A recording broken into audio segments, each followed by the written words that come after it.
Hi guys, welcome back to my video. അപ്പോൾ ഇന്നൊരു travel വ്ളോഗാണ് കേട്ടോ. ഒരുപാട് കാലം കാത്തിരുന്നിട്ട് പെട്ടെന്ന് വിചാരിക്കാത്തൊരു സമയത്ത് പോകുന്നൊരു ട്രിപ്പും കൂടെയാണ്. അതായത് ചെറുപ്പം മുതലേ ഇവിടെ പോകണമെന്ന് ആഗ്രഹിച്ചതാണ്, പക്ഷെ അൺഎക്സ്പെക്റ്റഡ് ആയിട്ട് ഇപ്പോഴാണ് നടന്നത്. അപ്പം ഞാൻ ഈ പച്ച പാതിരാത്രിക്ക് കുത്തിരുന്ന് ബീട്രൂട്ട് അരിയുന്നത് നാളെ ട്രിപ്പ് പോകുമ്പം പൊതിച്ചോറ് കൊണ്ടുപോകാൻ വേണ്ടിയിട്ടാണ് കേട്ടോ. ഇപ്പം സമയം ഏകദേശം 12 മണിയൊക്കെ കഴിഞ്ഞിട്ടുണ്ട്. എനിക്കാണെങ്കിലേ എവിടെ പോകുമ്പോഴും പണ്ടേ ഉറക്കം വരില്ല കേട്ടോ തലേന്ന്. അതിപ്പോൾ വർക്കിനാണെങ്കിൽ അങ്ങനെ തന്നെയാണ്. പണ്ട് സ്കൂളിലൊക്കെ ട്രിപ്പ് പോകുമ്പോഴേ ഞാൻ ഇങ്ങനെയൊക്കെ തന്നെയായിരുന്നു കേട്ടോ. അപ്പോൾ അമ്മയാണെങ്കിൽ 2 മണിക്ക് അലാറം വെച്ചിട്ട് പോയി കിടന്നിട്ടുണ്ടായിരുന്നു. അപ്പം 4 മണിക്കാണ് നമുക്ക് ഇവിടുന്ന് പോകേണ്ടത്. അപ്പോൾ എനിക്ക് ഉറക്കം വരാത്തതുകൊണ്ട് ഞാൻ വിചാരിച്ചു ആ സമയം കൊണ്ട് ഇതൊക്കെ ഇങ്ങനെ അരിഞ്ഞ് വെച്ചാലോന്ന് കേട്ടോ. പക്ഷേ ഇപ്പോഴേ ഉണ്ടായിക്കഴിഞ്ഞാൽ ചിലപ്പോൾ പോയി പോവും. അതുകൊണ്ട് അതരിഞ്ഞിട്ട് പോയി കിടന്ന് ഉറങ്ങിയിട്ട് തിരിച്ച് വരാമെന്ന് വിചാരിച്ചു. പക്ഷെ എങ്ങനെ നോക്കിയിട്ടും എനിക്ക് ഉറക്കം വരുന്നുണ്ടായില്ല. ഞാൻ തീയൊക്കെ കത്തിച്ച് രണ്ടടുപ്പിൽ, ഒരടുപ്പിലാണെങ്കിൽ 3 കഞ്ഞിക്കും ഒരടുപ്പിൽ ചോറിനും വെള്ളമൊക്കെ വെച്ച് അടച്ചു വെച്ചിട്ടാണ് കേട്ടോ പോയിട്ടുള്ളത്. എണീക്കുമ്പോൾ വേഗം അരി ഇടാമല്ലോ എന്ന് വിചാരിച്ചിട്ട്.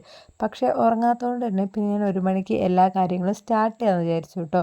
ആദ്യം തന്നെ ഞാൻ അരിയാണ് ഇട്ടത്. പിന്നെ നമുക്ക് ഗ്യാസ് ഇല്ലാത്തതുകൊണ്ട് തന്നെ ഗ്യാസ് നമുക്ക് തീർന്നു പോയതാണ്. അപ്പോൾ എല്ലാം ഈ അടുപ്പിൽ തന്നെയാണ് ചെയ്യേണ്ടത്. അതുകൊണ്ടാണ് ഞാൻ ഒന്നാമത് വേഗം വേഗം തന്നെ ചെയ്യാമെന്ന് വിചാരിച്ചത് കേട്ടോ. അപ്പോൾ അരിയൊക്കെ ഇട്ടതിന് ശേഷം ഞാൻ മറ്റേ അടുപ്പിൽ കഞ്ഞിക്കും കൂടെ ഉള്ള ഇട്ടിട്ടുണ്ട്. അപ്പോൾ കഞ്ഞിയൊക്കെ ആയി സെറ്റാവുന്നതിന് അതിന് മുന്നേ തന്നെ ഞാൻ ഉപ്പേരി വെച്ചിട്ടുണ്ടായിരുന്നേ. ഇപ്പോൾ ഈ ഒരു സമയത്ത് വെച്ചാൽ കേടാവില്ല എന്ന് വിചാരിക്കുന്നു കേട്ടോ. അപ്പോൾ ബീട്രൂട്ടാണ് വെച്ച്. പിന്നെ ഞാൻ ചമ്മന്തി നല്ലോണം തേങ്ങ ഇങ്ങനെ ഒന്ന് ചൂടാക്കിയിട്ടാണ് പൊടിക്കുന്നത്, അല്ലെങ്കിൽ കേടായി പോകില്ലേ.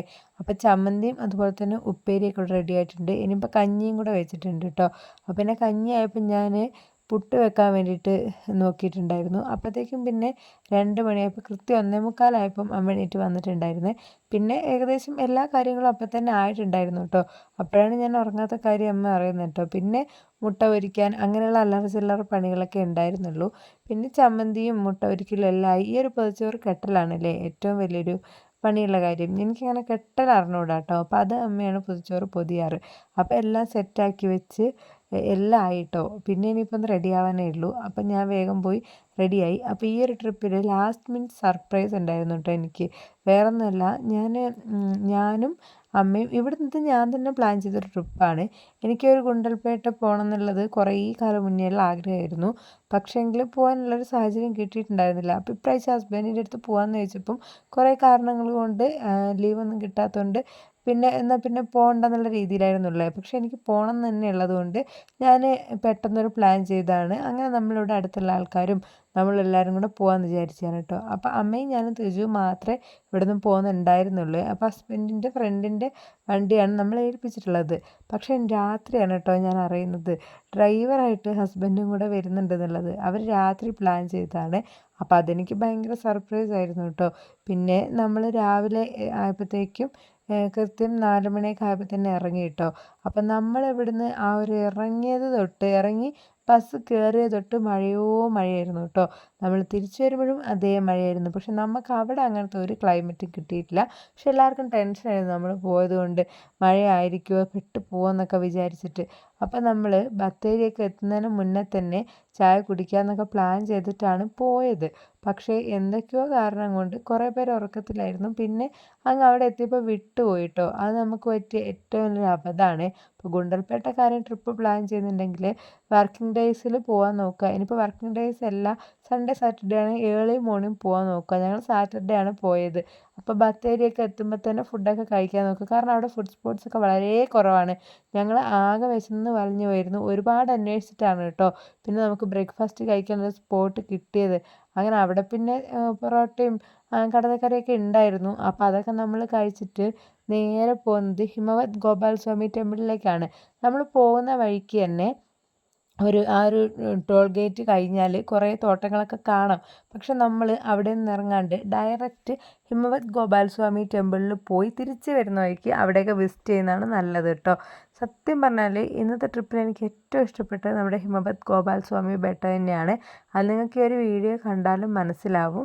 അപ്പം നമ്മൾ അവിടേക്കാണെങ്കിൽ അവിടുത്തെ ബസ്സിലേ പോകാൻ പറ്റുള്ളൂ. 70 രൂപയാണ് അങ്ങോട്ടും ഇങ്ങോട്ടും ഒരാൾക്ക് ചാർജ് വരുന്നത്. നമ്മൾ താഴെ നിന്നൊക്കെ കയറിപ്പോയി മുകളിലെത്തുമ്പം ഭയങ്കര ഒരു പ്രത്യേകതയാണ് കേട്ടോ. താഴെയുള്ള കാലാവസ്ഥയല്ല, താഴെ നല്ല വെയിലാണ് കേട്ടോ. പക്ഷെ ചൂടൊന്നും ഇല്ലെങ്കിലും നല്ല വെയിലാണ്. പക്ഷെ മുകളിലെത്തി ആ ഒരു അമ്പലത്തിൻ്റെ തൊട്ട് താഴെ എത്തുമ്പോഴാണ് നമുക്ക് ഈ ഒരു കാലാവസ്ഥ ചേഞ്ച് ചെയ്യുന്നത് കാണാൻ പറ്റുക. ഭയങ്കര കോടയാണ് കേട്ടോ. ഇത് ഒരു 600-700 വർഷത്തെ പഴക്കമുണ്ട് കേട്ടോ. ചോള രാജാവിൻ്റെ ആ ഒരു സമയത്ത് രാജവംശ സമയത്ത് പണിത ഒരു അമ്പലമാണെന്നാണ് കേട്ടോ വിശ്വസിക്കപ്പെടുന്നത്. സമുദ്രനിരപ്പിൽ നിന്ന് 4700 അടി ഉയരമാണ് കേട്ടോ ഈ ഒരു അമ്പലത്തിനുള്ളത്. പിന്നെ ഹിമവത് എന്ന് പറഞ്ഞാൽ മഞ്ഞ് എന്നാണ് അർത്ഥം വരുന്നത്. ബെട്ട എന്ന് പറഞ്ഞാൽ മലയെന്നാണ് അർത്ഥം വരുന്നത്. അതുകൊണ്ടാണ് വർഷത്തിൽ അധിക സമയവും മഞ്ഞ് മൂടി കിടക്കുന്നത് കൊണ്ടാണ് ഹിമവൽ ഗോപാലസ്വാമി ബെട്ട എന്ന് ഈ ഒരു അമ്പലത്തിന് അർത്ഥം വന്നത്. അപ്പോൾ ശ്രീകൃഷ്ണനാണ് പ്രതിഷ്ഠ വരുന്നത് കേട്ടോ.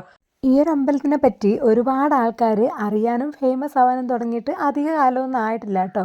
പക്ഷേ എത്രയോ വർഷങ്ങൾക്ക് മുമ്പ് നമ്മുടെ ചന്ദ്രൻ ഉദിക്കുന്ന ദിക്കിൽ എന്ന് പറഞ്ഞ സിനിമയിലെ പല സീനുകളും അതുപോലെ തന്നെ ക്ലൈമാക്സും ഒക്കെ എടുത്തത് ഈ ഒരു അമ്പലത്തിൽ വെച്ച് തന്നെയാണ്. സത്യം പറഞ്ഞാലുണ്ടല്ലോ, നമ്മൾ അങ്ങോട്ടേക്ക് കയറി പോകുന്തോറും നമുക്ക് അത്ഭുതമാണ് കേട്ടോ. കാരണം നമ്മളിങ്ങനെ ആ ഒരു മലേൻ്റെ മുകളിൽ കയറും തോറും ഒരുപാട് വിസ്മയമുള്ള കാഴ്ചകളാണ് നമുക്ക് ചുറ്റുമുള്ളത്. നമ്മുടെ ചുറ്റും ബന്ദിപ്പൂർ റിസർവ് പോയിന്റുകളാണ് ഉള്ളത്. അതുകൊണ്ട് തന്നെ നല്ല കാഴ്ചകളാണ് കാണാനുള്ളത്. പിന്നെ ഉണ്ടല്ലോ, ഈ ഒരു ടോപ്പിൽ നിന്ന് താഴേക്ക് നോക്കിക്കഴിഞ്ഞിട്ടുണ്ടെങ്കിൽ നമുക്ക് ഈ ഒരു ഗ്രാമം മൊത്തം കാണാം കേട്ടോ. എന്ത് ഭംഗിയാണെന്നറിയാം ഇങ്ങനെ കാണാൻ വേണ്ടിയിട്ട്. നമ്മൾ ഒരിക്കലെങ്കിലും ഇങ്ങനൊരു യാത്ര ചെയ്യണം. ഞാൻ അവരുടെ വണ്ടിയിൽ പോകണം എന്നൊക്കെ വിചാരിച്ചപ്പം ഭയങ്കര ബുദ്ധിമുട്ടായിരിക്കും, പിന്നെ റോഡ് നന്നാവുമോ, നമ്മുടെ വണ്ടിയിൽ പോകുന്നതല്ലേ സൗകര്യം എന്നൊക്കെ വിചാരിച്ചു. പക്ഷേ ഇത് നല്ലൊരു യാത്രയാണ് കേട്ടോ. നമ്മൾ മസ്റ്റായിട്ട് എക്സ്പീരിയൻസ് ചെയ്യേണ്ടതാണ്. നമ്മൾ ഇപ്പം ഈ ഒരു കയറി പോകുമ്പോഴൊക്കെ നല്ലൊരു കാലാവസ്ഥ തന്നെയാണ്, നല്ല തെളിഞ്ഞൊരു കാലാവസ്ഥയാണ്.